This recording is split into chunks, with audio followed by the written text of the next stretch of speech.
voir, sans déconner. Tu viens de braquer un truc avec un plaque de flics, tu aurais pu te faire tuer lui aussi. Ça fait vraiment du bien de chier un coup. Vous croyez en Dieu?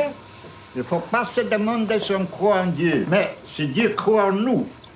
J'avais un ami qui s'appelait Grunwaldski. On était déportés ensemble en Sibérie. Quand on va en Sibérie, dans les camps de travail, on voyage dans le train à bestiaux qui traverse la steppe glacée pendant des journées entières sans croiser personne. Allô?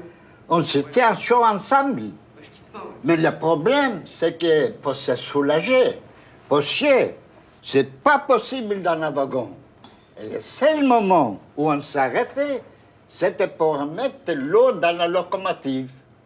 Mais Grunwaldski était très pris. Même quand nous devions nous laver ensemble, il était très gêné. Et moi, je me moquais souvent de lui à cause de ça. Donc, le train s'arrête et tout le monde en profite pour aller chier derrière le wagon. Et moi, j'ai tellement embêté Grunwaldski avec ça. Il préférait aller un peu plus loin. Donc, le train repart, tout le monde y sort dedans, car le train, il n'attend pas. Le problème, c'est que Grunwaldski s'est éloigné derrière un buisson. Il n'avait pas fini de chier. Alors, je le vois qui sort de derrière un buisson, en tenant son pantalon dans sa main pour ne pas qu'il tombe.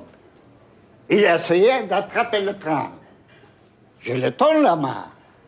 Mais chaque fois, quand il me tend les siennes, il lâche son pantalon, il tombe sur ses chevilles. Il remonte ses pantalons, il reprend sa course. Et chaque fois, son pantalon il tombe quand il me tend la main. Et alors, après, qu'est-ce qui s'est passé? Rien. Grunwaldski est mort de froid. Au revoir. Au revoir. Au revoir. Pourquoi il nous a raconté ça?